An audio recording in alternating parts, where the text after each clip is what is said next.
Hello everybody, this is Michael Hollands once again for Sound of the Movies. Today I have the pleasure to be joined by one of the world's best musicians, Martin Tillman. For nearly 30 years, his brilliant skills as a cellist and composer have enriched the world of music.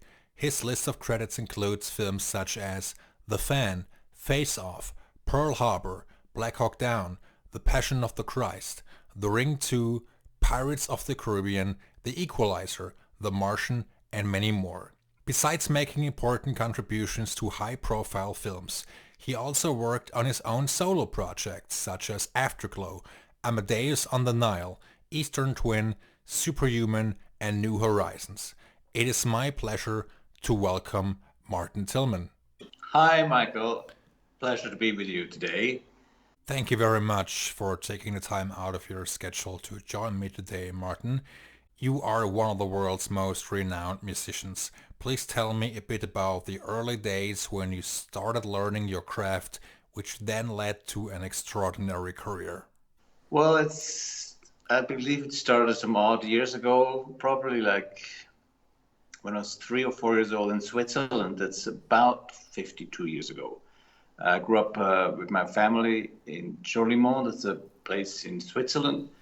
And my parents used to have a boarding school, and during the summer break, they would do music camps. And of course, the music camps was 30 kids roaming around in our house, in the guest house, making music for 3 weeks. And I was just taken by all the sounds and got early really interested in picking up music. So I started with jamming on the piano. The cello came when I was around 6, 7 years old. And yeah, I sort of, because we had so much music in our lives, that it was just a completely clear path that sort of would be the way I would go. So since I'm like 3 or 4 years old, I started tinkering on the piano, and somewhat not successful, of course, in the first few years. But as it goes, my mother then would sort of, when I was 7 or 8, she said, okay, now we start practicing a bit more serious the cello. And she sat with me every day for 30, 40 minutes, and we did scales and etudes and the whole classical repertoire eventually. When did you start writing your own compositions? I started sort of writing, I call it sort of jamming on the piano. Probably I was 12 or 13, but I never had the confidence in composing till later, much, much, much later. I think it probably was close to being 30 years old when I started playing with a friend of mine, Tom Bedwick, in Los Angeles. And we started playing on some ideas, and that led to composing mostly more world music, instrumental music. So I never was much into classical composing. Martin, you are also known for a very specific cello sound, the electric cello. When did you create this sound? The secret is that I wanted to become a rock and roll guitarist, and that didn't happen. So when I was 24, 23, 24, 25 years old, and I just moved to Los Angeles, I got myself an electric cello set up, and I was, of course, not knowing how to do it, and it wasn't really done at all at the time to get a pickup and amplification, and then I had to figure out how to get effect boards and L delays and echo and all the stuff one needed to have for cool sound. And I locked myself into the studio basement in my house in North Hollywood and practiced along with my favorite group at the time, Toto. And that sort of really got me into rhythm. I was copying the guitar lines on the cello. At the same time, I was a receptionist at a recording studio in Santa Monica and happened to work with David Foster, a famous producer. And my first recording gig with a band was for the band called Chicago on an album called Explain to My Heart, number 19, I think I remember. And that led to me joining a band, the Williams Brothers, an acoustic duo band with 2 acoustic guitars, 2 singers. And we played coffee house shows in Los Angeles. And I suppose that sort of led me to go, like, I think rock and roll is really the way to go. And so I started playing more with them. Then about 2 or 3 years later, we got featured on David Letterman and Jay Leno TV shows. And those at the time were huge breaks as far as, was obviously before the time of social media. And after the shows, which they happened within a month or two of each other, I got so many calls from rock and roll bands. So I started recording, doing sessions in town, and started really improvising my parts. And that sort of got me, my name really went out because of my love for improvising and sort of, I call it structured improvising, where people said, we need you to do something in that form or that shape or that tonality. And then I think I started meeting one or two composers. One of them was Jeff Rona, who started having some ideas I should be playing on his show. And I just also got an electric solid body cello at the time. And I believe the first show we did together was called The Pretenders. And he happened to have a little studio space close to Hans Zimmer's main studio in Santa Monica called Remote Control. And we had tons of fun doing show after show every week. And I sort of got really hooked onto visuals, how to react to visuals on screen and just come up with a part on the spot. So Jeff would have certain grooves or elements or compositions, and I just would either add or fill them up with my cello. And then that led to more and more shows with other composers as well, and eventually the first movie with Hans. This must have been The Fan in 1996, right? Correct. Prior to that, you had also worked with Jeff Rona on Chicago Hope, if I'm not mistaken, and afterwards Hans called you as he wanted you to perform the cello on The Fan, right? Right, and I was right then in Australia on tour with a band called Air Supply, and I had Hans on the phone, and he said, I have this idea of sort of a crazy sound, the demon inside this one character's role, and I think I just came up with this strange joke saying, well, don't worry, I come with 12 demons, cello, orchestra, all in one. And I will show up and we'll experiment. And it was quite funny. I arrived at the studio and he looked at me and I looked at him, and we both sort of said, we have no idea what we're going to do. He didn't know really the electric cello, what it could do. I didn't really know what he wanted, and I didn't really know at the time what do we do in the score for a movie, because that was not a TV show, but it was a long 2-hour film which had to be filled with music, and so that's literally the first time we started working. And I sort of spent the first 3 weeks with a wonderful engineer named Alan Meyerson, which just sort of explored and experimented and figured out as we went along. But I remember it was just fantastic, and I thought I just entered the coolest universe I could have possibly done. I have always enjoyed The Fan. Sadly, it wasn't that well received back then, but I think it's a very good film directed by Tony Scott. Hans' score matched the film perfectly, and I think you and Hans are a perfect match as well. You've worked together on so many films, including Black Hawk Down, The Pirates of the Caribbean, and as I understand, Black Hawk Down had to be written and recorded within a couple of weeks. How did you experience this project and the madness behind it? Well, I think to the first point you made with Hans, Hans really opened up an enormously big world to me, and I think to this day, I think of him, the world. I would not be here where I'm at this very moment without him.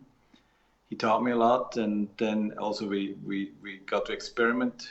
We just grew together musically as well, and I was inspired by many of his ideas. And some movies were very structured, and he had full-on compositions and detailed orchestrations, and others like Black Hawk Down, you just mentioned, happened to be us being thrown into what we call the war tent, and we spent 60 days every day basically living inside this studio space at remote, and we built nets and literally made it like a war zone, except instead of guns we had bottles of wine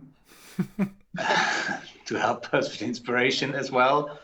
And we literally recorded day and night. And the amazing part was it was mostly improvised on all our parts, and one improvisation led to a melody. One groove led to another compositions, and Hans would go back into the studio and write these beautiful string ideas. And it was fun too, because we literally had 60 days time to get to know each other on a very deep level. And the musicianship of everyone involved was just incredible. I just felt it was something we have never done, and I couldn't remember at the time who else would have done something similar, because that's one of, I think, Hans' speciality is to do something absolutely crazy and mad and always a step ahead of everyone else.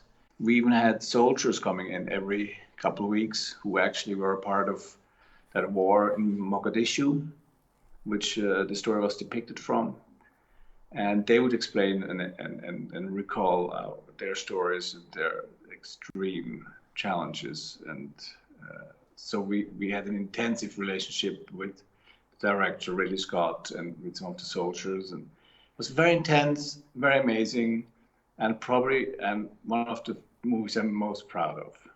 Besides working with Hans Zimmer, you've also formed a strong relationship with Harry Gregson-Williams. And Martin, performance-wise, some people would say it's not necessarily about the notes in front of you, but about the performance itself.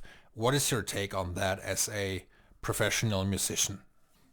Yeah, I always say it's literally all about emotion. I tend to do less notes. I believe that space in between notes is very special. I think it's also because I can't really play as fast as some of the other players. And so I made my limitations to my advantage. And as you said, I'm a good friend with Harry Gregson-Williams, and what's really special about him and me working together, he has a distinct melodic sense and sensibility. So every time you hear a score by Harry, you know just alone by the melody and by the structure of his chords, that's Harry. And he taught me a lot of combining electronics and classical music styles and make this incredible hybrid.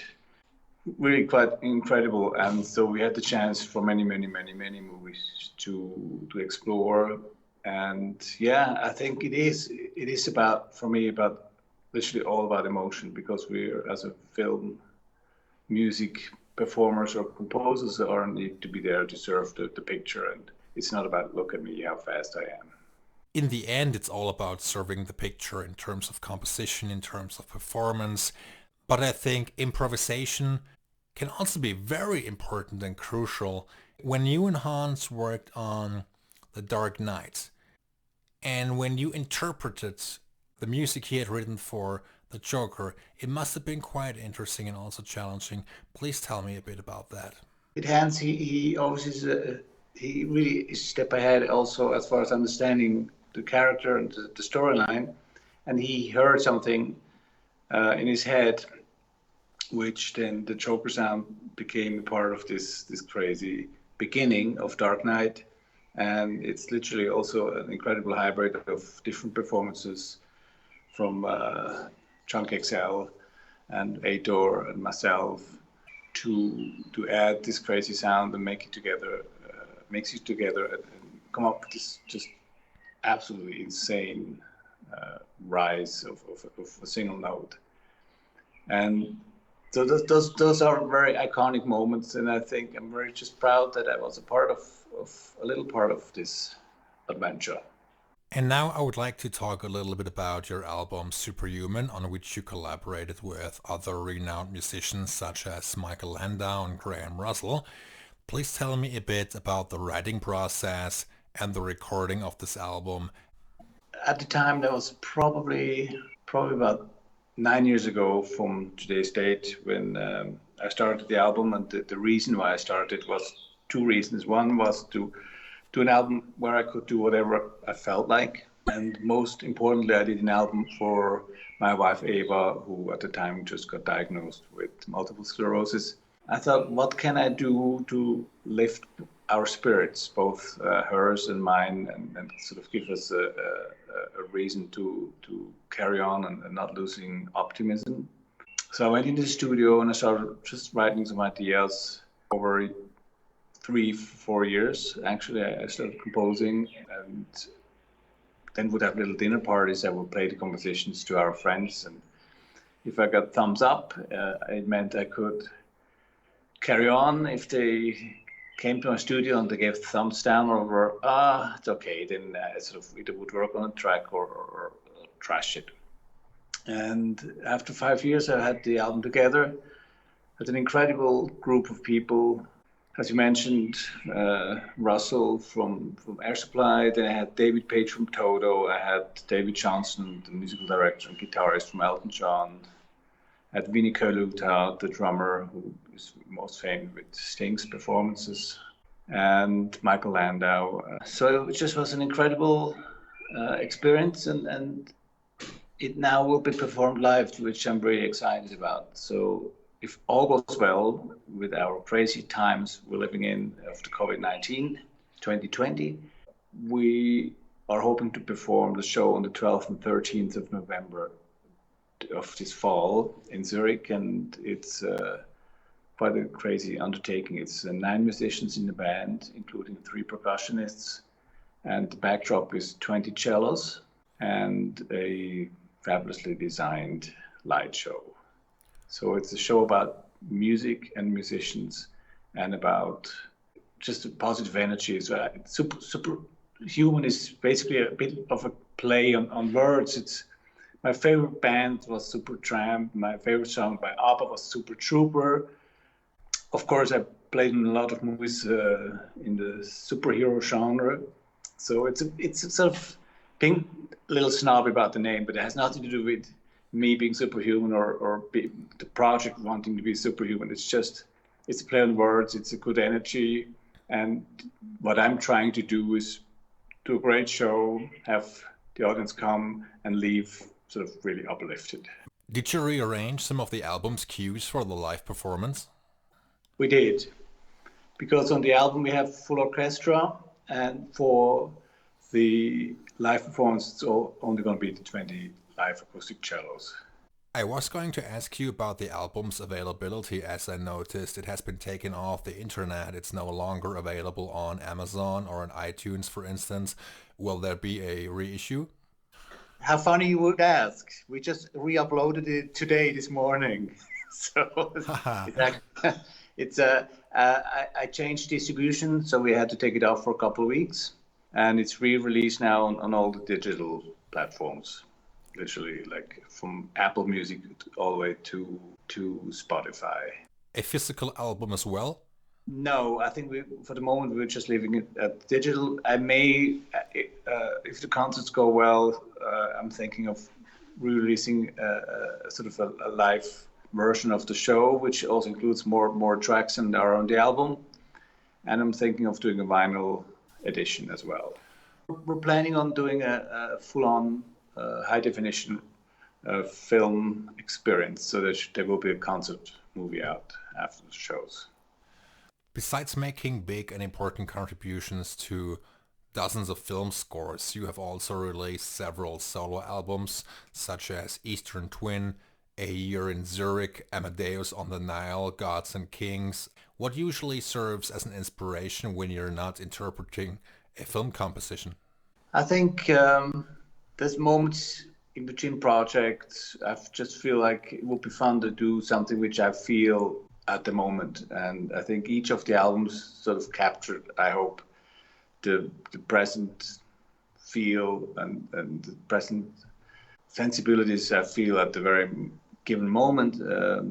Eastern Twin and Amadeus on the Nile are basically the same album. It's just had to be retitled because we took it off from a distribution and record label. So that's the first experience I really had to work with a friend of mine, Tom Wedwig, and we were pretty early on doing something which not many people have done, which is sort of the electronics, classical, the electric cello as a lead instrument, using samples, having some fun beats.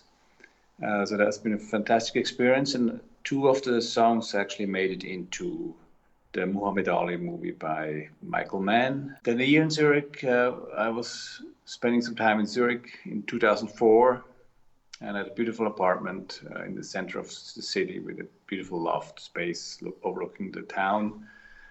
And I remember myself as a kid and my dad waking us up in the mornings with piano music, sort of improvisations on Schumann or Schubert or Beethoven pieces, because he couldn't really play the full-on piano parts, but he sort of could take his own musical takes on known melodies. And then I thought, well, let me sort of do an album along those lines, which is improvisations, but then they became actually compositions, fairly classical. And the fun part was I recorded the piano first, and then a year later I added all my own cello parts to the piano part. So it was quite a challenge to play a piano part and make sure I leave enough space open so I could later then play the cello, because obviously I don't know anybody who could play both instruments at once. So if you know anybody, then give me his or her number. I'd like to find out.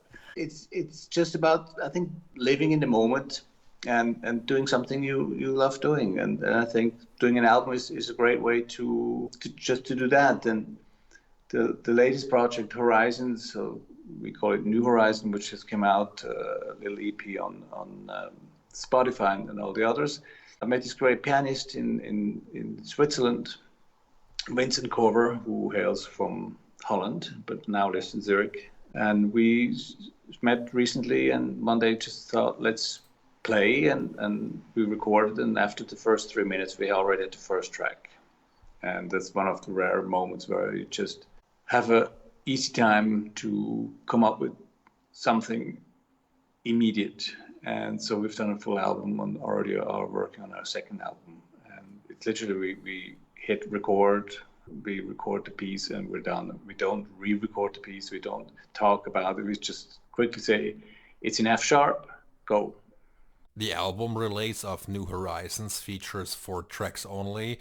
Will you release more music in the future? I think for the moment we leave it at the 4-piece EP and see what our plans are. We're still trying to figure out. We have different interests from different people, also for some visual projects. So we'll see where it will take us. I would also love to talk about the piece Until We Meet Again, which is a very powerful piece of music, very sad but hopeful at the same time. Thank you. That was I wrote it a week prior to Ava's passing, and it was sort of my goodbye love letter to her, and I'm very happy she still could hear it before she went on a trip. I'm very sorry for your loss. That's absolutely horrible. You know what? It's. I'm looking back, and yes, it's not the death which is horrible. It's, I think, the grueling, challenging times of an illness which gets worse by the year, and she had it for 12 years. That's really terrible, and she couldn't wait to depart. And she said, "Look, the moment I lose dignity, let me go." And we went to Switzerland, and there's a society called Dignitas, who will help you facilitate to fall asleep when you choose so, and it's regulated by many lawyers, and you need medical statements, and it's not easy at all to take one's life, but euthanasia was she chosen. And she was really happy, and the most incredible thing was we gave each other a goodbye kiss, which was as nice as we had 19 years ago when we were marrying. So in that instance, of course, you can't fathom somebody dies. The crazy part is you're not prepared that this person never will come back. She will never ever again talk on the phone or send you a message. But I'm really happy that her pain and her awfulness of her illness had an end. And so and I know she's smiling and she's hopefully somewhat happy what I'm doing here. So she said, keep the good spirit and keep fun. Thank you very much, Martin, for sharing your thoughts. It's not easy to talk about these things. It's absolutely horrible whenever we lose our loved ones. No, it's. I think it's quite honestly, it's very important to talk, and we all face death. I mean, this one thing we have all coming to us for certain. And if I can shed a light a bit on how one feels, I think if I can be of an inspiration or of help, somebody listening to this, then it's a good thing. It's incredibly hard to accept the loss. I lost my dad when I was really young and I was devastated, but eventually we all have to deal with this. But it's very difficult to go through this. Yes, it is, because it's you don't plan for it. You don't know how to feel when it's happening, and everybody takes it slightly different. It's equally as hard to lose one's parent than it is a partner, or sometimes even more difficult if you're a parent and you lose one of your children. If you can evolve and you can change the sad energy into a positive energy, I think something really deep can happen, and that's what I'm feeling right now. Is I feel good, and I feel some good music will come out of these difficult times, and already is starting to happen. And yeah, and Superhuman, just to quickly come back, she's very much part of it. She helped me to produce sort of the record from the main house. She heard, because I always left the door open in my garden house where the studio was, and I would play, and then I would get a text, and she says, "Why is the groove so slow?" I would speed it up. Or she came up with all the track titles, and so what I'm really looking forward to when I go on the road and we're planning to take Superhuman International, then she always will be and is a part of the project. So, life always continues no matter what. I would also love to talk about your experience working on scores as a co-composer or as a solo composer. You had done Brave Miss World and In the Name of Honor. Years ago, you had kind of made contributions to The Ring 2. You scored an HBO project called Cries from Syria. And you had also collaborated with Satnam Ramgotra on Last Nights. He's a great friend of mine, and we had tons of fun. And that's when two worlds come together, from the percussion side and the melodic side, the cello, the drums. It's great fun, and he's one of my favorite drummers, actually my favorite drummer, to be quite frankly and honestly about it, because he and my groove are really interlocked. So I hope we get to do more things together as well. How did you experience the difficulty of having to write a full score for a motion picture? How does one learn to translate visuals into music, if you will? Well, to be quite honest, I'm a terrible movie composer. And I think I came to this realization a long time ago when I think it was during Ring 3. Hans put me into his main composer hall, studio, salon, and gave me the room for like a month to write on Pirates of the Caribbean, on some sequences and some cues, and I literally couldn't come up with one single meaningful track. So somehow I love composing. I think I would say my preferred composing is just doing albums where there's no interruption and I can sort of start and flow and finish. There are moments like we had with Black Hawk Down where my composing can become a part, or has come from a part of being connected by playing and by coming up with ideas and share them with the others.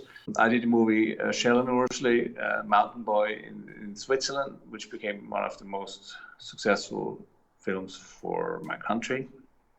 And that was sort of a classical score, and I came up with a fun melody and different themes. And my great friend Willem Maupie did some really amazing orchestrations and helped me a great deal. So I just know so many phenomenally great film composers that I decided, you know what, if somebody asked me in the future to come up with a co-composing adventure, I'll say yes.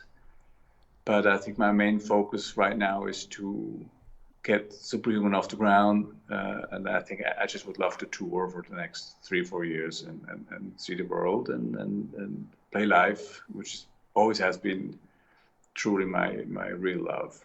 Martin, thank you very much for taking so much time out of your schedule. I really appreciate that, and I had a great time talking to you, and I hope you enjoyed the conversation as well. Thank you so much for taking your time and for being such a wonderful interviewer. Great. And I had a great time talking with you.